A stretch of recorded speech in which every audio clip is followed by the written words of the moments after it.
Hello, everybody. Good evening. Welcome to our latest Fans Forum and our first Fans Forum of the 2025-26 season. Thanks a lot for coming out.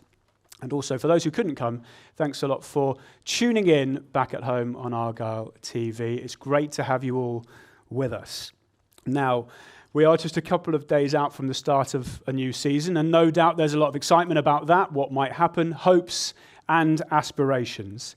But it brings to an end, I suppose, a summer where quite a lot has changed at Home Park. There's been a change at the top of the head of football operations. We've got a new head of recruitment. There's been a change in the dugout with a new head coach and coaching team. And of course, there's been quite a bit of change on the pitch as well, with 10 new signings coming in to join the squad. And with change, no doubt come a lot of questions, hence why we are holding this Fans Forum for you today. Now, we've got a great panel lined up to answer those questions, probably the best placed people to answer most of the queries that are coming in today. I will just set the scene a little bit. So I've said this a couple of times at the last couple of Fans Forums, but the people we have on stage today will be the best place to answer general, club-wide, important questions. So if you are in here with a individual query or question that kind of sort of just relates to you, the panel are probably not the best placed to answer that. So if you could keep your questions more broad, club-wide, it's probably the most interesting for everybody else in here as well. What I would say is if you have that individual query, we've got a supporter liaison team who are on hand to help you. You can email supporters@pafc.co.uk, or on a match day, they're generally wearing the purple vests, so you can go and find them on a match day as well. How this is going to work, we've had loads of questions come in from home, inboxes bulging. I've got them all on here, so we will kind of alternate. We will go question from here, i.e. the people at home, and then question from the audience. So there'll be plenty of opportunities for you, the people in attendance today, to be able to ask your questions. When you do that, just make it obvious who you are addressing the question to, so you can get the quickest and best possible answer. I think that is pretty much it for introductions. So let's get to the main meat of the evening and introduce you to our panel. First of all, it is our chairman, Simon Hallett. Thanks, Charlie. Our chief executive, Andrew Parkinson.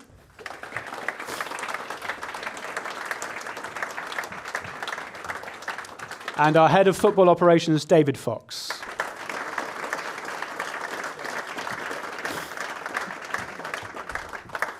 Thanks a lot for being with us, gentlemen. Lots of stuff to get to, but I thought I'd start with a very broad question and address it to Andrew to begin with, and Simon can come in, and then David at the end. But it has been a summer of change, as I mentioned. So what are the key bits of change that have gone on in the off-season, the closed season, and how does it sort of affect where we are and what we're doing heading into the new season, Andrew? Well, first of all, thank you. It's great that we got a great attendance today, and I think over and above what you've said about recruitment, change of personnel, etc., manager, there's been a lot that's gone on at Home Park over the summer. So when you come in at the weekend, hopefully, there's additions to the fan park that we will now be running that, essentially. The offerings will be more varied in terms of what they are, and we'll also be putting a sort of fan park outside the Lyndhurst as well, and there's additional kiosks on the outside as well. So the whole area around Home Park now will have more choice, more variety, and hopefully more attraction for people to come in. In the new fan zone that we're going to be opening, there's a kids area as well.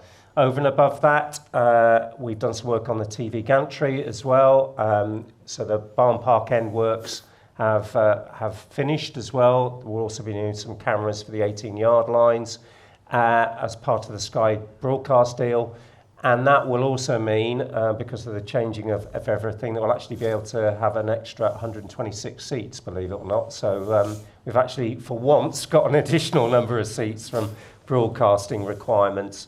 And then, dear to a lot of people's hearts, the PA system has also been upgraded. Now, I know at the weekend when we had the pre-season game, there were some technical issues, but my understanding is that was the residual part of the works, and they've now been completed. A lot of testing has been done as well, and we're very confident that everything will be all right for the beginning of the season. So, so in and around the stadium, heck of a lot has happened over and above everything else that we're going to be obviously talking about in the next hour or so. So thank you. I can attest to the PA system being tested and working, because it almost blew my eardrums off the other day. So hopefully that will be at the right level. At the right level, we know what it can do at the top and at the end.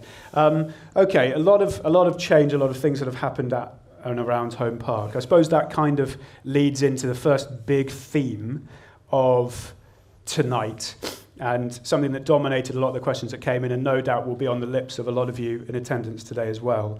And that is around sort of budgets and where they're allocated, etc. So before we get to you, David, about kind of the kind of buying and selling of players, Simon or Andrew can jump in on this around allocations of where money goes, priorities of where funds are spent. So Simon, I think you're probably best to start on this. Okay. Very big question. Again, thanks everybody for coming and for watching at home. When you get money in, you can either spend it or you can invest it. And when you spend it and it's gone. You get something for it. You get a new player, you get a TV gantry, whatever.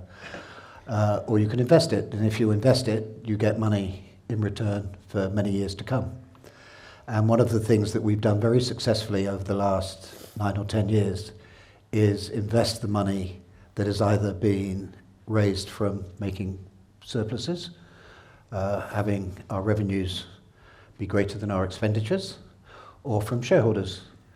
And in particular, the money from shareholders has gone on investment. And our investment program continues. As we all know, we're a year away from finishing the program, in particular at Folkestone Park. But we also invest in things like a better TV gantry, which helps generate TV revenues. We invest in the domain around Home Park, which generates revenues from selling beer and pasties on a match day. So this has enabled us over the last 5 years to increase the revenues of the club very dramatically. And it's basically been from the return on investing in things ranging from the stadium to the facility at Harper's to Higher Home Park and the fan zone. So where we are today is that, as we've made very clear, that the returns on those investment over and above the costs of running the club go into the football squad. So going into the football squad can be also a question of spending it or investing it. And we try to do a mixture of both. So we've increased the amount of money that we will spend on player wages, and we've increased the amount of money that we will invest in young players. So that's where we are today. That the wage budget for the football squad, we think, will be roughly top 6 in the championship. And we have money left over from various transfers to acquire new players, some of whom we've obviously already acquired. Okay. So that's where we are.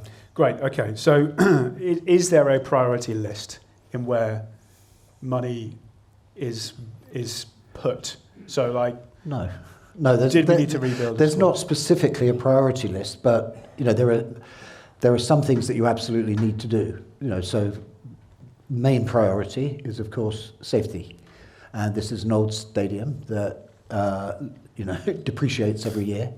It's a stadium that didn't have much spending on maintenance for quite a long time, So it requires a lot of money to keep safe and to keep a standard that enables our fans to enjoy a match day. So safety would be a priority. The money, I think where you're getting at is basically what's left for footballers. What's left for footballers is, in fact, residual. So we try to make as much money as we can, including the returns on the investments we make, including the money that you thankfully provide the club through buying tickets, through buying stuff at the club shop, through subscribing to Argyle TV and so on. There are costs in generating those revenues, and anything that's left over goes into the football squad, and it either goes in the form of wages or in the form of investing in new players. But we don't start off with a firm view that we should spend X on transfers and Y on wages. It's sometimes very hard to disaggregate it. So, for example, we've signed some players on free transfers, but their agents will insist that, hey, you didn't have to pay £1 million in transfer fees, so you can give him 800,000 in extra wages. So it's the trade-off between transfer fees and wages is often not as clear as it sometimes appears. Okay. On that then, thank you, Simon. We'll go to David. Obviously, an area in which you are plugged in is that negotiations, player recruitment, player trading, whatever. So in terms of having a decent budget for this level and being able to bring players in, can you give a little insight to people in here? 10 players have come in. There are still gaps in the squad. How much kind of detail can you give in terms of those proceedings and the way in which Argyle goes about them, maybe compared to other clubs? Yeah, I think there's certainly a clear strategy in terms of what we're trying to do as a football club in terms of who we recruit and why we recruit them. I think that's really important. The big thing for me is, since I came in, is shifting that sort of culture of what's been the past sort of year in terms of, a team that's got relegated. And we have to flip that round and add a freshness to the playing side of it, which I think that's only natural. You speak to any of the relegated clubs, that they're all doing the same thing. They have to bring a freshness, and that's what I feel a lot of the players that we brought in, or all of the players, have certainly added a freshness to that. They've added an energy and a desire to want to be here and perform for the club, and I think that's really important. The window is still open for another month. Listen, we would love to have got all the business done before the start of the season. Sometimes it's a variety of factors that means that's not the case. But yeah, we're still actively looking to do things. But what I would say is that any of those players that we have identified and we've tried to go and get, it's certainly not been a financial reason why we've not got them. It's been a location reason. It's been what division we're in now currently, and the players that we're trying to get, if they've got interest in the division above, they're going to go there. So, and it's same for the players that we've lost. A lot of the players that we have lost have gone up a division. We've not lost out to teams in our league financially, and we can, like Simon says, we are competitive and we're in the fight for the players that we're trying to bring in. But you're not going to get them all. We all know that there is a unique aspect to this football club. But what I would say is the ones that we have got at this football club now are desperate to be here and desperate to do well, and I think that's important. Okay, thank you. Just for people watching at home, I believe there were a couple of technical problems at the start with the sound, so apologies for that. However, this whole fans forum is being recorded, so if you missed anything right at the start, we'll push it out on our YouTube channel for free and on Argyle TV, so you can catch up. And hopefully it is all working fine for you now. But for everybody here, you've heard everything, which is great. Let's open up the floor to some questions. So, reminder, if you can, please keep it general, club-wide, for these three to be able to answer it. And also please address your question to whoever you want the answer from. So, hands up. I imagine a sea of them will go up here. Great, okay. Alistair Cliff, our media and comms manager, is at the back, so I will let you choose who you want to go for. Yes, okay. Hi, Graham Clark. A sense of deja vu, because I think I asked the first question this time last year about investment. And guess what? Yeah, here we are. It's the same question. Couple of things. Addressed to Simon. Sorry. We went through sort of 9 months or so of investments coming. I think you first revealed something was happening at St Dennis in November. I think you did a podcast in January where you implied that it wasn't just a minority investor, it could progress to full ownership. Then we went to March, where you gave a structured detail of how an investor, or the investors would work with the progress to full ownership. I think it would just be a little bit helpful if you could just explain exactly what happened as far as you can, because people say, oh, it's just a smoke screen, or it's never going to happen, as you well know. Secondly, minority investors, what is the attraction as opposed to full ownership? Because I think you've stated there are people that want to invest in a minority share. I'm just thinking of John Textor, for example. At Palace, he had a large shareholding but had no influence in the decisions. So do minority shareholders have an influence in decisions, and what's the attraction for them? And finally, where are we now? Right. Thank you, Graham. Let me deal with the middle one first. There's a kind of growing wave of minority investment in football clubs and sporting clubs by media celebrities. You know, the Wrexham one is a clear one where they have control. But by media celebrities, by sports people who are interested in participation, which frankly was how I first got involved in Argyle. You know, I wanted to be on the board. I wanted to feel closer to a club that I happened to support. And there does seem to be a growing amount of interest, particularly in the United States, in people basically wanting to participate in something that they think is, you know, worthwhile, ranging from just fun to doing something for a city that maybe they feel some affinity to.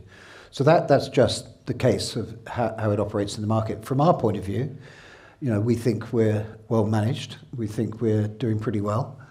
And a minority that can provide the money we need without needing to sell control of the club is pretty attractive, as long as we can raise, you know, the right amount of money. As to what happened, it actually started over a year ago, talking with the group where it ultimately failed. They were very slow in responding to things, not atypical, but they were slow. So it took us. I'm going to be roughly right here. Don't hold me to it. It took us till sometime in the summer to come to a firm letter of intent, head of terms kind of thing, which is a non-binding statement about how you see the structure becoming embedded in a share purchase agreement and a subsequent shareholders agreement. By December, when I said in Cornwall that we were close to ready to file with the EFL, that was true.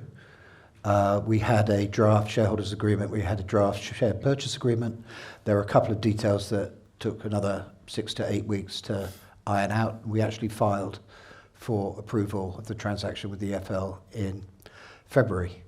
There were some questions that we knew the EFL were going to ask and that we wanted answered ourselves, in particular about the ultimate beneficial ownership. It was a rather complex structure that this group had, and we had been assured from the start that we would know who the ultimate beneficial ownership belonged to, but in the end, that looked like it was going to remain opaque.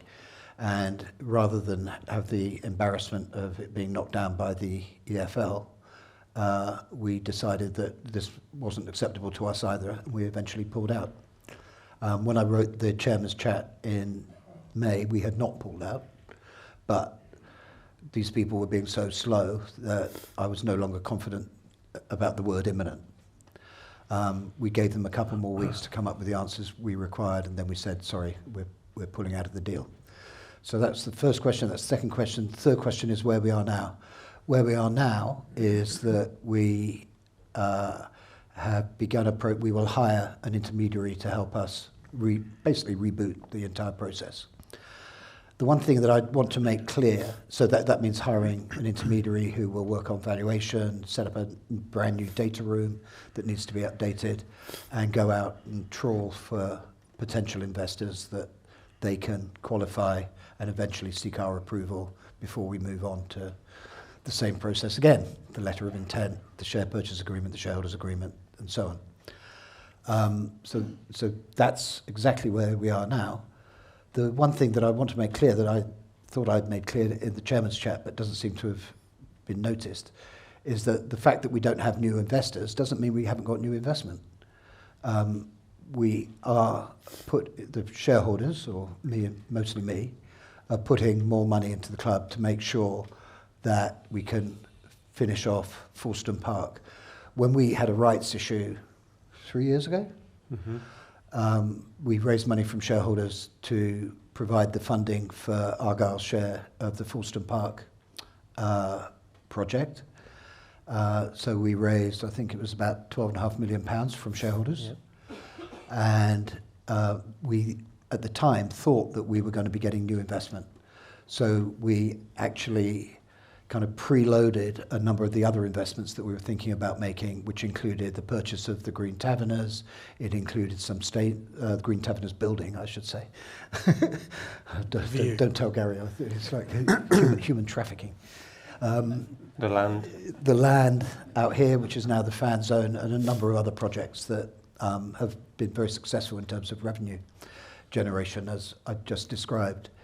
But essentially, we now need to re-raise the money from the Brickfields. So we'll be back to shareholders. So basically, I have committed, with the other shareholders have committed that money will be made available.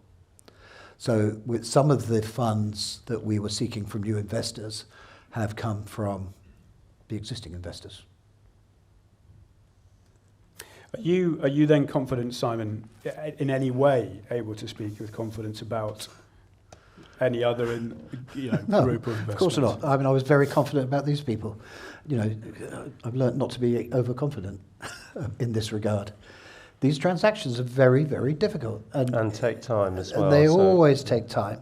And, we're not the only club seeking new investors. And we're not the only club that's taken a long time about it, by the way. We know of, several clubs in both the Championship and League One that are, they're either actually for sale as a whole club, or they're actively pursuing new investors. So it's not as easy as people think. You see a transaction, you see a Wickham get sold, you see Wickham's owner go on and buy Reading. But the Reading transaction took at least 18 months, for example. So it's very disappointing. I mean, nobody's more disappointed than me. Well, there's one important person who's more disappointed than me that we're having to stump up the money, and that, of course, is Jane. But yep. So what it really means, I think maybe this is where what I should have made clear, Graham, in your third part of the question. A bunch of the things that we were looking to do with new investment are still going to need new investment. I'm tapped out. I thought I was tapped out before, and now I'm really tapped out. So things like filling in the corners, things like expanding the capacity in the Mayflower, things like redeveloping Harper's, all of which are very, very major items of expenditure, are going to require new investment. So they're basically on hold until... on hold is not quite accurate. We've obviously applied for planning permission for the cricket pitch by Harper's. So planning at a low level continues, but we won't be able to fund that capital expenditure until we have new investors.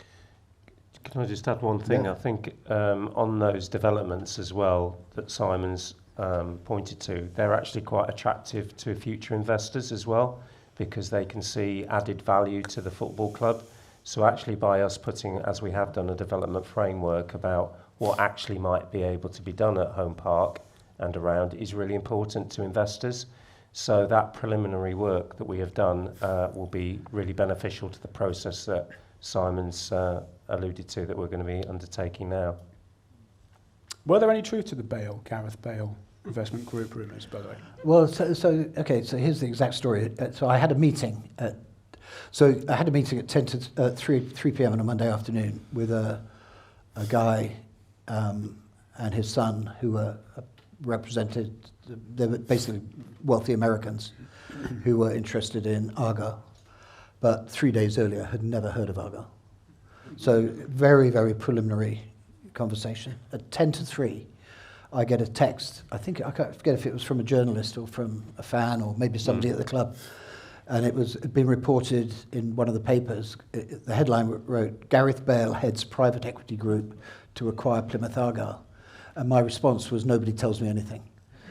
And I thought it was just complete hoax of some kind. In this very preliminary conversation with a family office with two wealthy Americans who'd never heard of Argyle 3 days before, it emerged that they were part of a consortium where Gareth Bale was a very small investor. So that was the truth. But the headline, it wasn't private equity group. He wasn't heading it.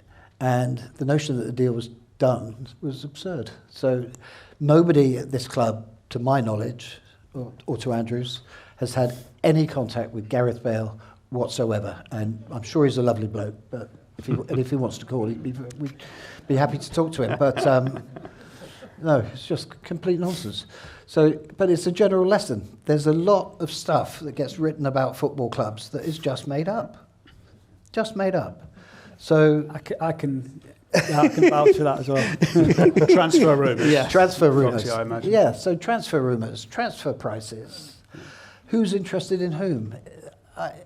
I'm not sure what percentage of it is true, but I'm going to say about 20% of it is. 20% of it has some basis in truth, but most of it is just nonsense. Okay, good. Let's get another question from the audience. We'll go the other side, Ali, to make you run, if that's okay. So we might have to use these mics in vain and get up and sing or something whilst Ali makes his way across. No one's even laughing It's a at bit it. slow. Come on, Ali. Yeah, hands up.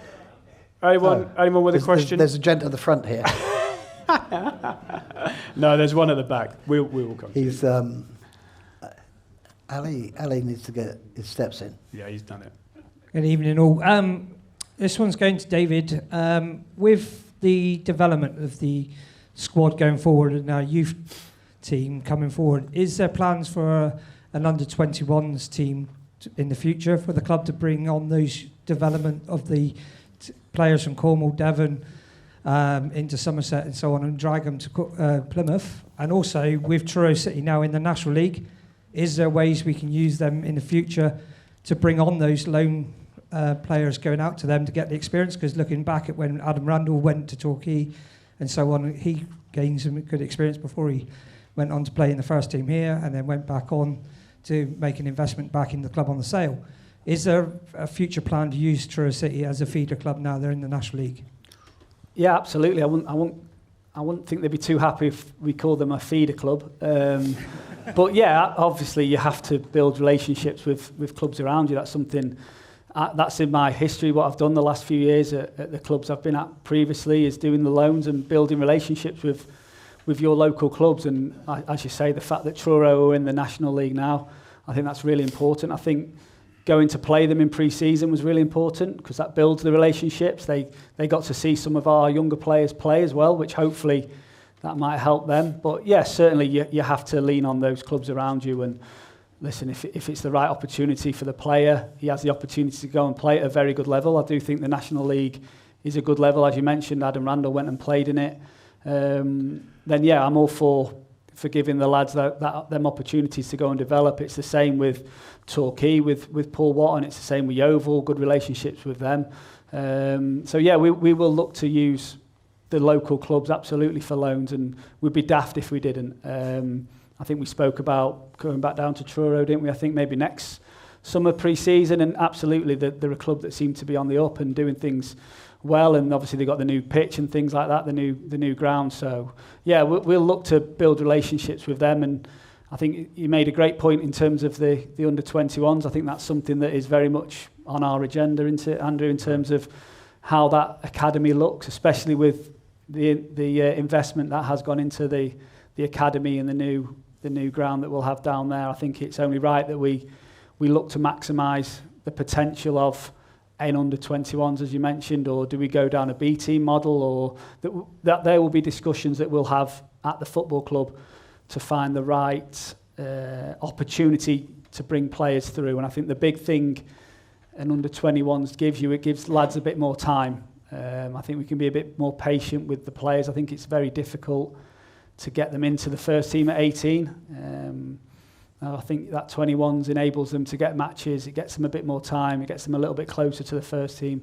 Because listen, we all of us in here want to see players from the area, from Cornwall, from Devon, which we have done in the past few years. We want to see them in the first team, and I think that the fact that there's been that much investment gone into it, I think it's only right that we spend the time to make sure we find the best possible solution to get as many players in as we can.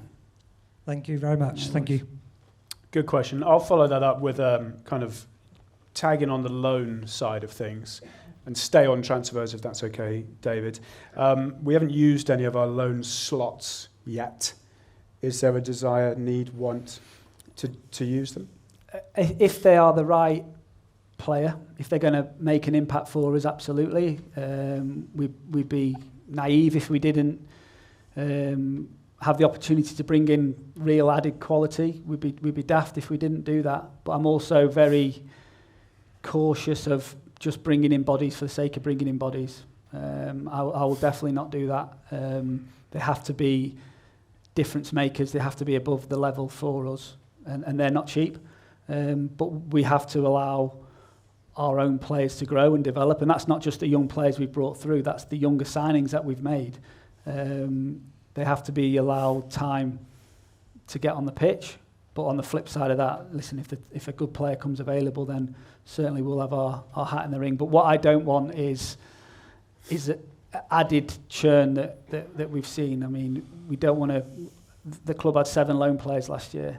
None of them are here now, and they need replacing, and to do that every single year becomes difficult. But what I would say is, if the right player is available and he wants to be here, then certainly I'm not against using the loan player. Okay. We're 32 minutes in, and I'm going to mention this phrase for the first time. Number 9. Just for me? Well, probably best placed, yeah.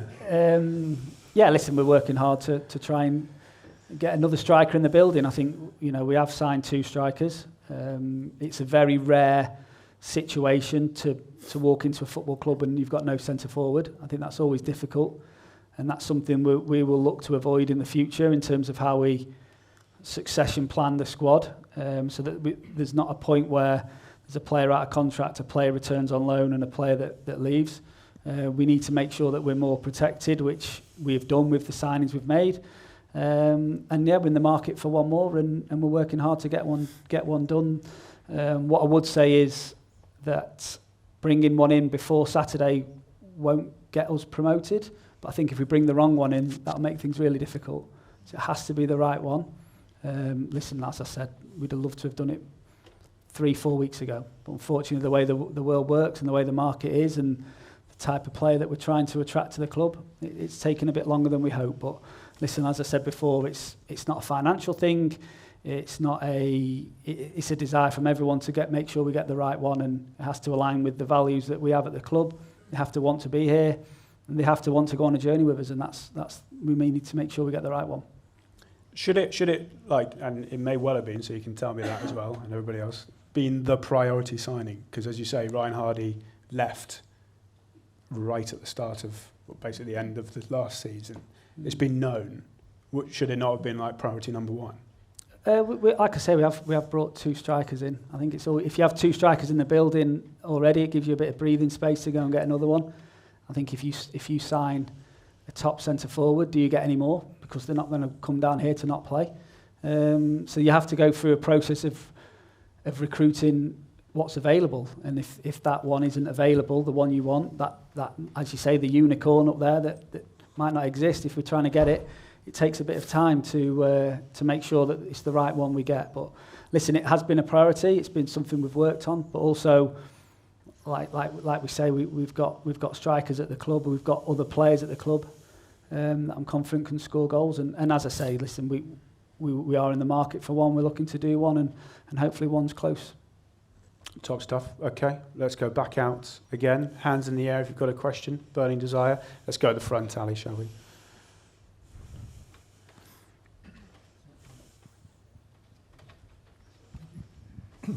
Good evening, gents.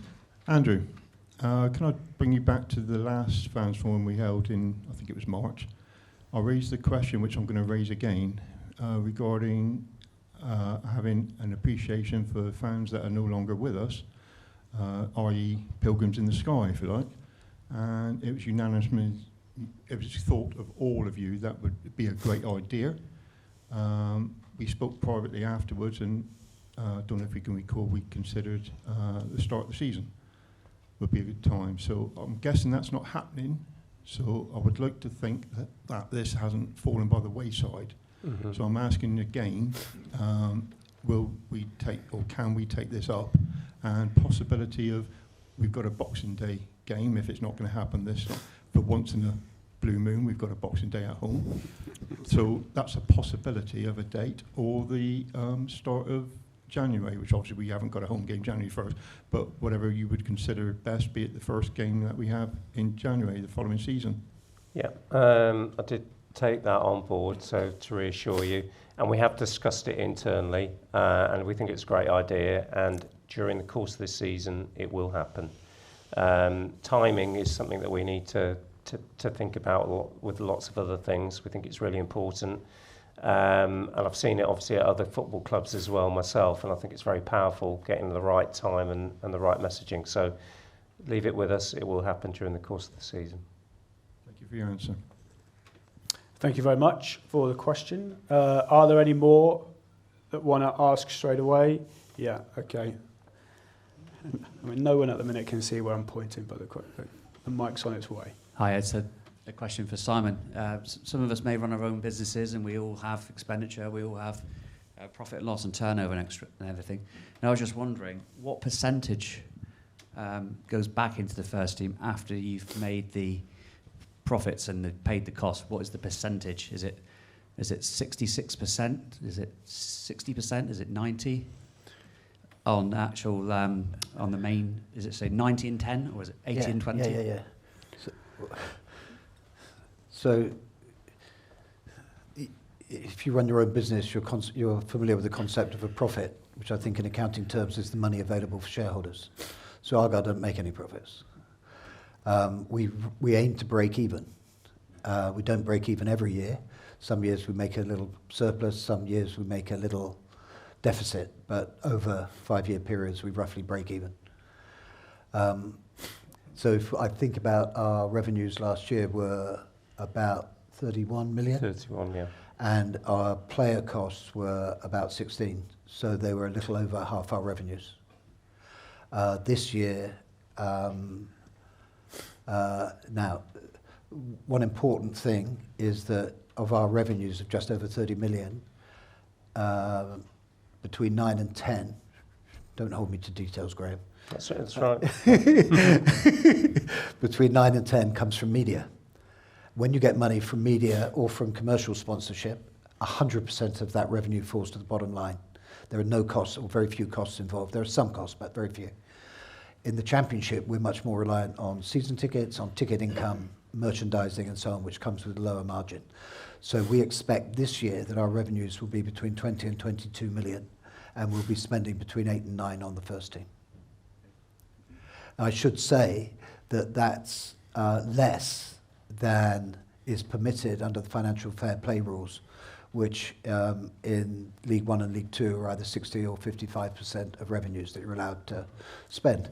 So again, for a new investor, that is actually, for some new investors, let's say, that would be attractive, that they could actually come in and increase the budget dramatically, we'd be making losses, but we'd be within the EFL rules on what you could spend. At the moment, again, we are trying to become a sustainable football club. The idea of having a sugar daddy owner, as they call them, who funds deficits year on year is all very well until that sugar daddy gets hit by a bus or runs out of money or just loses interest. And we've seen at many clubs, they've been running very significant deficits and they've ended up in trouble when the owner, for one reason or another, completely legally, decides that he doesn't want to fund those deficits anymore. And we are not going to be that club. And just to add one other thing is, going back to having a competitive top six budget, we set out before we knew where we would be to think about what we needed to have a competitive top six budget and the wage budget we would need to do that. And then everything fell in order to be able to do that, to meet the sustainability rules that we have, to be competitive and to generate the revenue in order to be able to do that. So primarily it goes on making us competitive. That's what we endeavour to do. And everything in terms of our business planning supports that. Thanks for the question. Could more have been put into the playing side? If we've been prepared to have losses, yes. Okay. And actually, I think this is going to be, I'm sure this question will come up. We'd actually expected this year that we'd be making some player sales. So the budget that we set actually assumed that without player sales, we would lose money. So we'd be reliant on shareholders. So the first tranche of the player sales money that we have received over the summer has gone into reducing that deficit. So we now expect to break even this year in League One. Okay. Again, any more questions from the audience here, or I will go to some that are in from the viewers back home. We do have another one. Thank you. I asked a similar question in February to keep it nice and broad, and I'll ask the same, but this time to David. What's your assessment of the transfer window overall so far, and what are your realistic ambitions, aside from the number 9 as mentioned, for the rest of the window? Yeah, good question. It's always difficult after a relegation. I've said that numerous times, just with the sheer nature of it. Players wanting to move on, players that have probably come to the end of the journey. So I think you're always going to get a very big turnover of playing staff. And obviously we had it with the manager as well. So we've had a pretty hectic summer in that aspect. But I think we were prepared for a lot of it. In terms of the players we've brought in, I think we've used the money that we could invest in signings. I think we've used that well in terms of the money that we've been able to spend in Bradley Ibrahim, Brendan Wiradu, Bim Peppel, Owen Aseni, those types. And then, as you mentioned, we're still actively looking for a couple more. We've still got a couple more bits of business we want to do, for sure. But in terms of how we've been able to deal with quite a lot of churn of players, I've been really pleased with how it's gone. And especially, like you say, we've sort of 2 weeks in and we're having to recruit a new head coach, which doesn't make things easy as well, because that delays everything for 2 or 3 weeks while we're looking to get the right one in, and we all feel like we've got the right head coach in now to get the best out of what we've got. So yeah, it's been a busy period, but at the heart of everything was to try and bring a togetherness and a change of mental. It's very easy to lose matches every week. It's also very easy to win games every week. So we wanted to flip that momentum around. Start on Saturday, build some momentum, build some sort of cohesion between everyone, and hopefully it'll take us forward. But yeah, listen, I've been really pleased with what we've managed to do. I've been really pleased with how we've been able to go about it, the right types of people and characters and profile of players that hopefully, these are the players that can go up with us as well, and can sustain it when we go up a division. So yeah, look, listen, a lot's gone on, a lot of turnover, I'm sure, but internally we've been really pleased with how it's gone, and I'm really pleased with. I watched every training session, so I'm really pleased with that togetherness, that desire from the lads, and the things that the manager's trying to do that'll bring out the best in them. I think as well from the club point of view, we've got to remember, go back to May, we had a different manager then.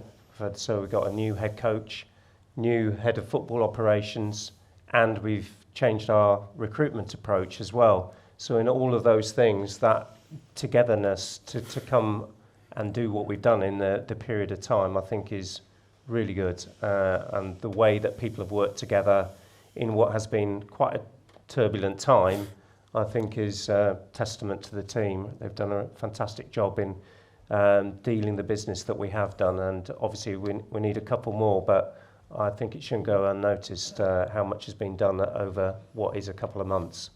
And I think, sorry, just to add to that as well, I think, listen, you don't want to lose good players, but we knew it was inevitable. One thing I would say, it probably doesn't look great when they're all going, but you know, the head coach hasn't seen some of these players, so he's not had the chance to see, I could do with him, I could do with him.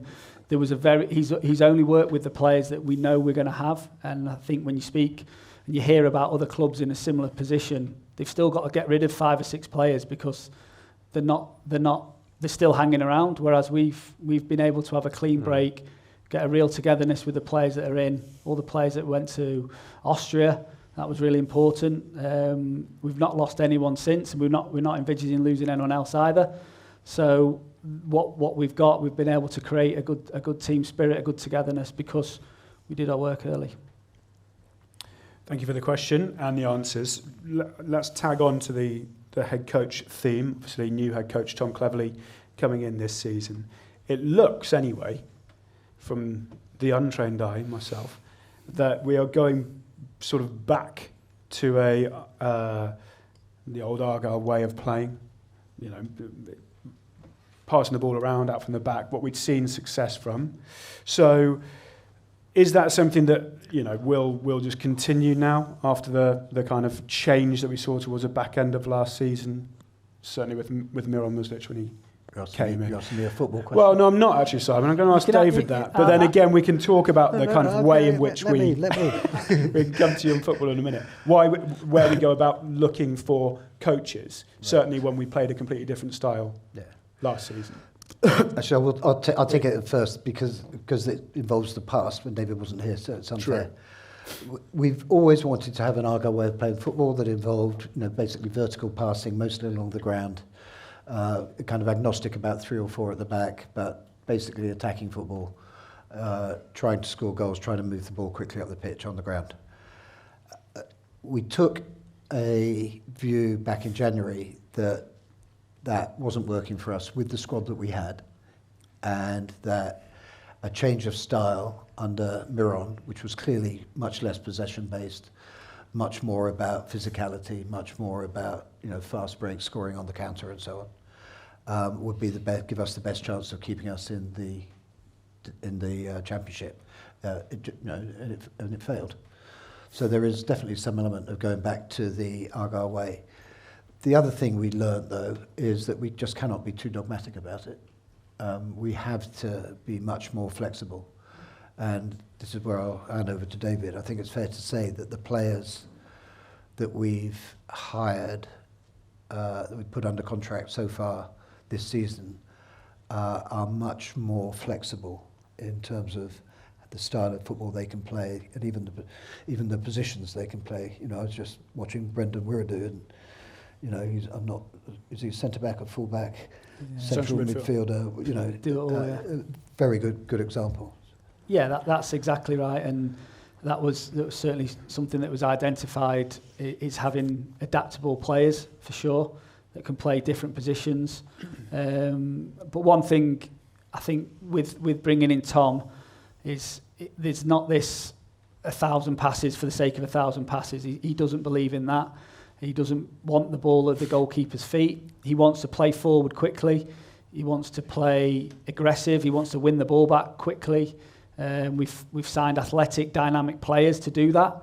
So I'd like to think that when you come to watch the game on a Saturday, you will see a team that is aggressive, that is on the front foot, but can play different ways as well. And I watched the Norwich game last season under Miron. And it wasn't pretty to watch, but we won. And that's the most important thing in football. We have to win. And we have to have different ways to go about winning. Listen, we all love to play the beautiful game and, like I say, a million passes and score the perfect goal. But we know that League One especially is not that. So we have to have a variety to what we want to do. And that is something that Tom spoke about a lot when we were going through the process, having different ways of playing, but also playing aggressive, playing front foot, and wanting people that will excite the fans. And that's hopefully something that we'll do. Great, thank you. We've got 10 minutes left, so I'll do one, then we'll open it up to 3 or 4, and then I'll finish on a couple at the end from questions that have come in. So, David, again to you, thinking ahead to preparation and being ready to hit the ground running in a couple of days' time. Do you think that? Well, what were your thoughts on pre-season? Do you feel it's gone well? Has it set the team up in the best possible way?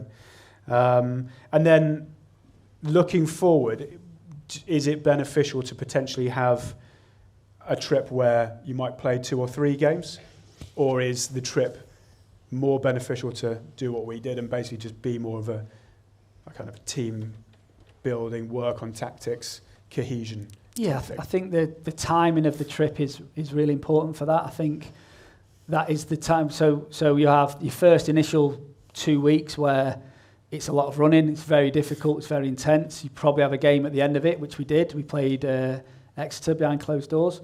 And then you get your trip. And then that's when you go a little bit away from the physical and start implementing your tactical work. Obviously, he's a new coach and new ideas, new players. So I think the trip it's really important, the timing of it.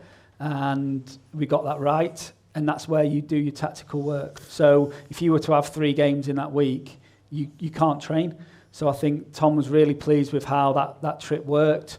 He double sessions every day, meetings, because you're all in the hotel, so you can have plenty of meetings, individual unit meetings with the midfielders, the strikers, and then the team meetings in terms of how we want to play. Because you're all living together for a week, it's the real key time to put your messages over, set out some standards, set out your goals. And I think it's a really good time to do that. And then you come back and then you play your games for the last sort of 3 weeks of pre-season. So the way pre-season was structured, really pleased with it. I think we had Exeter behind closed doors. We had an in-house game here because I think it was important that the new lads got on the pitch as soon as they could. I think that's really, really important. And also what that enables you to do is you can control the minutes of the players. So everyone played 90 minutes. Instead, we could have had a game somewhere else and you're playing 60 minutes and 30 minutes or 2 45s, whereas we were able to give all the squad 90 minutes, which was important. And then we finished it off with a really tough game against a championship, top 6 championship side. So in terms of how pre-season structured, really pleased with the trip. It's enabled to get all the work in that we've wanted. And yeah, we're going to speak around it in the next couple of months about how next season looks and sort of review it a little bit. But yeah, in terms of how it was structured and layered in the games, because I think it was important. Sorry, I'm waffling. We could have played. I think we could have gone to St George's Park and played a game at St George's Park on the Saturday, but the lads are going to spend that much time on the coach next year. It's not worth it. We can control it a lot more here. You want to limit your travel as much as you can. You don't want lads travelling here, there and everywhere in pre-season. I think we might have played Blackpool away one pre-season. We're going to do enough of those trips. So I thought the travel was really important as well, and we got that right. Okie dokie. Yeah, I'll open the floor up for a few questions. So those who haven't asked one yet still want to, opportunity now. Look, quite a few hands up actually, so we'll try and get to all of you if you can. This is a 2-part question. Firstly, Tom Cleverley, is he actually moved down here with his family, or is he sort of travelling? I'll take that. He's travelling, yeah. His family are based up north near mine, and then he's got a place. He's got a place near the front now. He's got his own apartment. They were down last week. And I think that it's what works for him. He was the same at Watford. So when he was manager at Watford, it was exactly the same. His family were up north, and he was just all in. He was 6 days a week at Watford. He's the same down here. And you'll know this. He's the first one in. He's the last one to leave. And I think being able to do that is what works for him. And listen, he's not in a rush to go home for sure. He's putting in the hours, and that was one of the key things in having him and wanting him at the club was his desire to get stuck in, and we're really pleased with that. Yeah. Sorry, just to add though, I think we've kind of changed our policy on this a bit. So when we hired Ryan, for example, we wanted, and Ryan ended up not moving down here, but we wanted a manager who'd moved down here. But we learnt with the brief period of Ian Foster that it can cause problems. I mean, the fact is that Tom's down here 6 days a week. You know, he's not having to take the kids to school. He's not having to pick them up after. He's not having to do whatever. He's on duty for 24 hours a day, 6 days a week. And he is the kind of guy who doesn't stop, I think it's fair to say. So, you know, on an hours per week basis, we're getting more out of him than we would if he lived here. Yeah. It also creates difficulties for the family. You know, when things are going well, everybody's very friendly, but when things are not going badly, your family comes under terrible pressure. And living here would increase that pressure should things not go well. So we're no longer as insistent on it as we were 5 or 6 years ago. Yeah. No, because obviously, statistically, 75-80% of managers don't last 2 years in a job. So it doesn't make, Foxy, you all know that it doesn't make sense moving down. You know, your family's got their life back up north or wherever. And is it fair moving them down, especially when you've got teenagers in the school? Is it for we feel like you should only be down there a year or whatever? It's not done their education any good. Yeah. I think a lot of supporters forget that people, you know, off the pitch, people got personal lives as well. It's their commitment that's the most important thing, I think. But as it's clarified at the start how much time they're planning on spending down. Like, there's been rumours in the past where managers, they spent more time in the north of England than they actually did down here. Yeah, that's the fact that he went through what he did at Watford, and we spoke about what his week looked like at Watford and the commitment he had to it, made us comfortable that it would be the same here. He's adamant that he's here all the time. He's adamant he's the first one in. He's adamant he's the last one to leave. And that's not putting pressure on anyone else to do the same. That's just him. So we were confident that the work we would get will be the top work that he can produce, and that's what we've seen in pre-season. That's what I expect for him to do, because he spoke a lot about when he was going through the interview process with us. He spoke a lot about he's at the start of his journey, and he mentioned he's start of his business. He called it his business. So he's trying to build up a business, and you can't do that if you just half-hearted. You have to be all in, and that's what he is. He's invested in himself, in his coaching career. His playing career was obviously stellar, and he got to the top, but he's not leaning on that. He knows he's at the very beginning of his journey, and he's got to put the hours in, and we're really pleased with that. Thank you. No worries. Right, there are a couple of questions over on this side, a couple of hands that are up, so we'll take those two, and then we'll finish on a couple from back home. Can you put your hands up again? Sorry. Yeah. So we'll do these two here. This is a two-question, one to Simon and one to Andrew.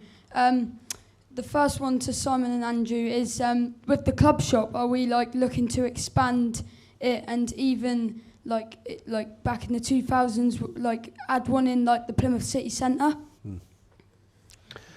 Well, first of all, the club shop and the retail side has been absolutely tremendous over the last 2 or 3 years. I mean, it's grown from where it was, both the shop itself and online. And I'm sure you agree the range, everything else has been fantastic in how that's been built up. And we do recognise the fact, particularly on match day, that the store isn't big enough.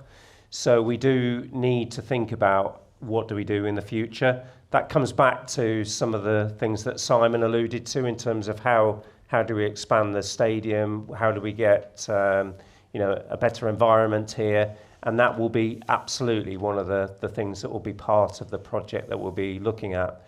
Notwithstanding that, I think a few years ago we did look at having a store in the city centre over Christmas time. It didn't always work, but I think given the growth of our retail store now, and going back to the fact that not everyone get that stock that they would want, then it is something that we need to look at as an option.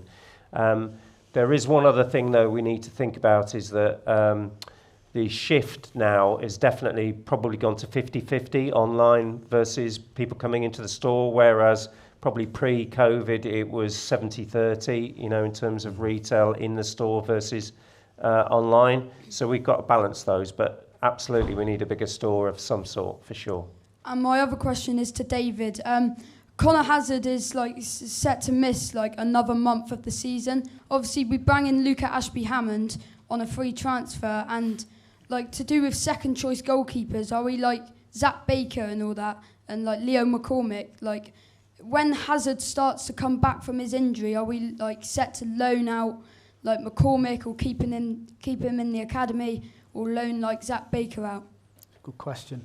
In an ideal world, I think Zach Baker would go and get some games somewhere. We like Leo McCormick. He's very, very new to the club. He's only started full time the last few weeks. If we can sneak him out on loan maybe the last couple of months of the season, I think that'd be great for his development. But also, he's got to play some games for the under-18s. He's had a great start to his career here in terms of going on the pre-season tour.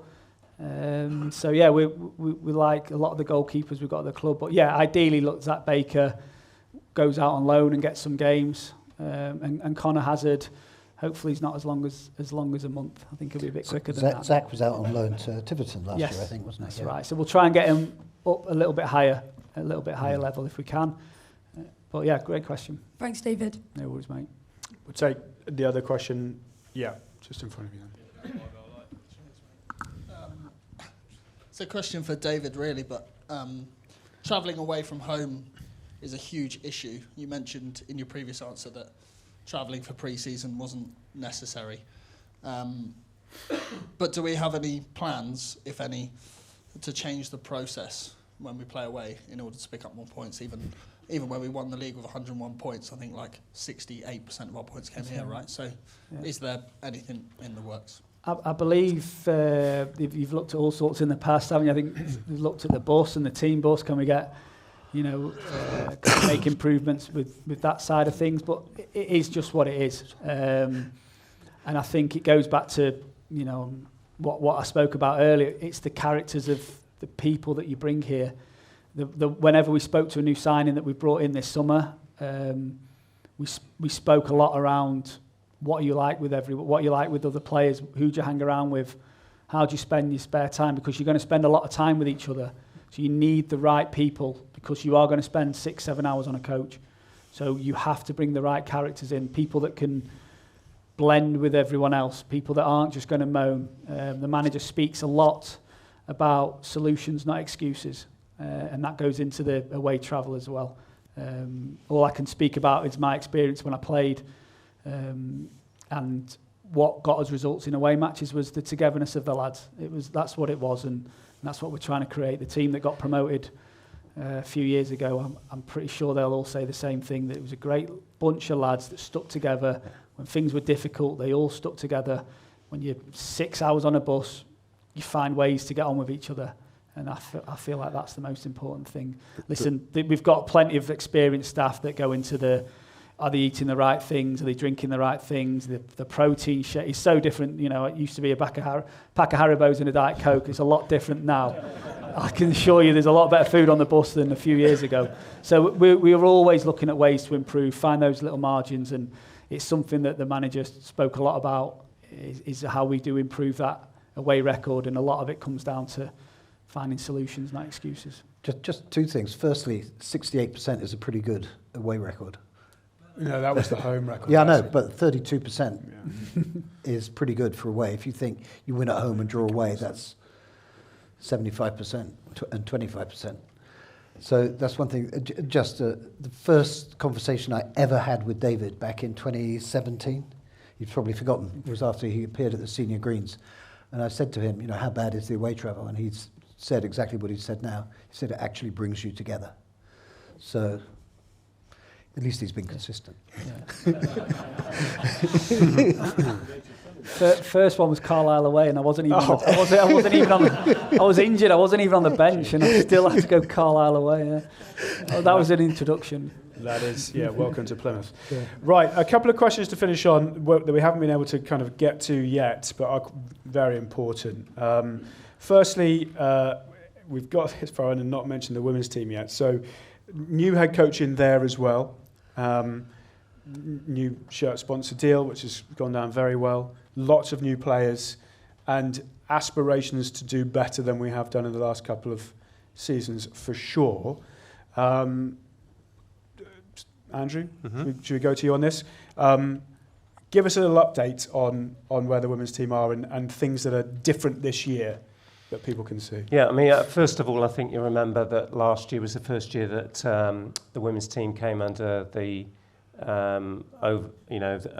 oversight of the club from the Community Trust, and that was always going to be a time for us to look at how do we want to take it forward. I think what we've done over the last year in terms, and certainly this season, is to look at how do we promote the game. So I think you'll see a lot more visibility on all our social platforms, media platforms about the game. We're playing all our games now at home park as well, which I think has been a real fillip to the team. And we've had a real focus on bringing the women's team up. You know, you'll see that we've had lots of new additions to the squad, and we've also hired a top coach as well. I think it's a real good start when we go to Fulston Park, and we'll have a permanent home there as well. So I think absolutely on the up and up, and obviously with the success of the Lionesses, I think there's something great to build upon. And just to give you some numbers as well, last week, pre-season game, we had 1,500 people in here. Last year, we had 200 for the pre-season. The season tickets this year are at 1,000. Last year was a couple of 100. So I think everything is going in the right direction and very exciting. And, you know, everyone should feel that they should come along. It's for families, but it's for lots of our supporters and new supporters too, which is really important. So really exciting. Yeah, thank you. Sorry we haven't been able to do more on the women's team, but you know there are a lot of things obviously that were coming from the audience here as well as from back home. Hopefully that has cleared a few things up. There were quite a few questions actually about the fact, and this is going back to transfers, so we're kind of going back a little bit. Player trading has been something that's been brought up quite a lot in recent years that we've spoken about as being a model that we want to kind of go down and use, and it's been successful in areas, but there are also examples, Michael Baidoo and Rami Al-Hajj, where in particular with Michael Baidoo, he's gone on loan rather than had any money recouped. And, is that just something that will happen? Or is it a failure in somewhere along the line in terms of the recruitment in the first place? It's both. It's something that will happen, but it is a failure. But failures happen when you're making decisions under conditions of uncertainty. It is certain that some of those decisions won't work out. And just, my whole business, my investment life has been built. We built a successful investment firm that manages, I don't know, whatever it is, $40 billion over the last 35 years on making 52% of our decisions right. So you try to examine how you make decisions, both when you go get it right or when you have the right result, because quite often you get the right result for the wrong reasons. It's very rare that outcomes are exactly as you predicted when there's so much uncertainty. But it's certain that you'll get things wrong. But what's important is that you learn from those mistakes. And, if you got things right the whole time, you'd never learn anything. So, this sounds a little trite, but the opportunities to learn and improve come mostly from your mistakes, not from getting things right. So clearly they were mistakes. Clearly they didn't work out. In the case of Baidoo, it hasn't worked out yet. But, we move on. But we have to accept that you have to look at, I think of it as a portfolio, which is what I do in my day job. You have to look at the whole portfolio, and the whole portfolio has been successful. And David, just your point on that as well. Obviously, you weren't involved in bringing the players to the club, but you were in terms of them leaving. Are they good? Are you happy with those departures and the kind of, I'm not going to go into numbers or anything, but like the remuneration or whatever that we got? I think the Beatty one, he is still our player. That's what it is. He's still our player. Could we have sold it? Could we have sold him? Would we have looked to sell him?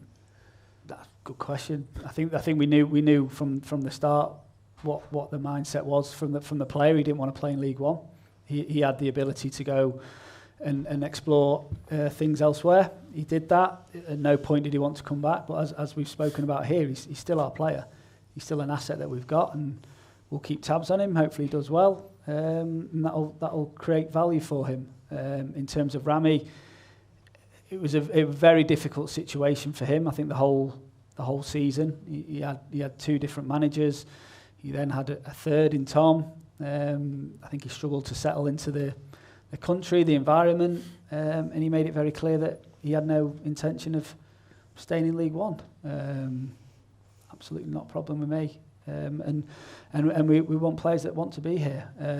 He made it clear he didn't want to go on loan and come back, and that was it. We've got some money back, and we move on. And like we all speak about, we learn from it and progress. And listen, no one's going to hold us to ransom or do anything like that. If they're not wanting to be here, then we move on.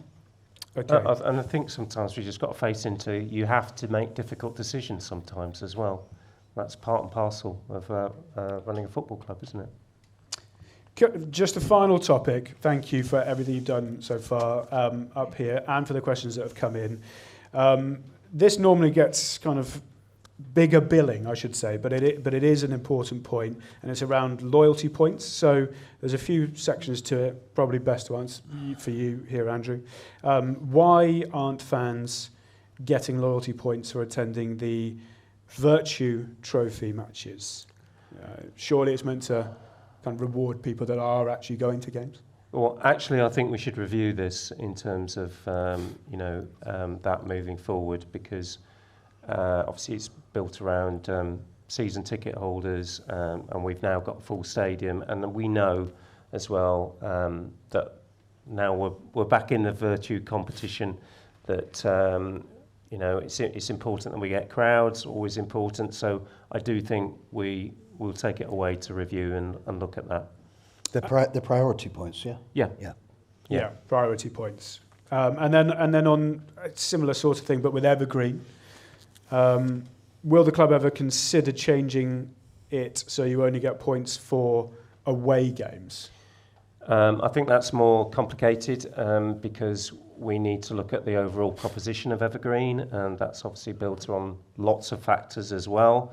I don't see a situation where it would only be on away games, if I'm honest, but I do think we always receive feedback. We always go to Evergreen members to seek feedback as well, and we'll constantly review that as part of it. We run the risk of, if we give some supporters what they would ideally want, then others won't benefit from it. So we have to take a rounded view on it. Okay, thank you very much. Sorry, I'd just add that a lot of Evergreen members are overseas.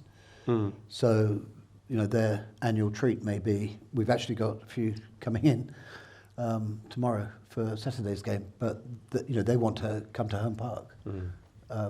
So it is tricky, yeah. Yeah, okay, thank you. Again, sorry that didn't get bigger billing, but there was a lot, obviously, to get to in today's forum. I think we should wrap it up there. I will end by asking all of you the same question. We'll go down the line. I know what it's going to be. Go on then. I don't think that's just where we're going to finish, aren't you? Well, I wasn't, but where are we going to finish? Well, I think there's a hierarchy to this. Second. Second. Yeah. Okay. My predictions are worth nothing. Exactly. As I always say, they're free, and that's the right I price. was going to ask, how confident are you feeling ahead of the new season? So it's not quite the same question, let's but answer similar. that. That's an not easy pinning question. you to a position, although Simon's done that for him. That will be clipped out, put on social media. Yeah. but you're confident in a second. Fine. Let's. I didn't say I was. I don't know. I said I was not confident. I have no confidence in my forecasts. But confidence in the team. But I have confidence it's going to be a good season with attacking, attractive football. We're going to be very competitive. I'm very confident it's going to be a lot of fun. Okay, Andrew. Same. I think Simon summed that up really well. I think we'll play attractive football. I think one of the great things when we all start a season is new players and seeing how they all get on. I think that's really, really exciting for us. I think we've got a great head coach as well, so I'm really confident that we'll do very well. Yeah, absolutely. I just hope there's lads on there that give the fans something to be proud of, and that's my main goal. And hopefully they'll give them something to cheer about. There'll be something that they can be proud of, and lads that are giving it everything. So yeah, look, really confident, really looking forward to it. It's been a long few months. I just want the season to start now. So yeah. We are almost there. Thank you very much. Everybody, please give your appreciation to our brilliant panel. David Fox, Andrew Parkinson, and Simon Hallett. Thank you very much for your contributions with questions and for people watching at home. Again, apologies for the beginning of the stream. We will be uploading the full version on Argyle TV and YouTube for you to go back to and watch anything that you might have missed at the beginning. But I hope it's cleared up some queries and questions for you. We'll be doing another one of these, of course, later on in the season. But for now, it is all about the football. And yeah, let's hope it is a good season, which all begins on Saturday. Have a good evening. Thank you.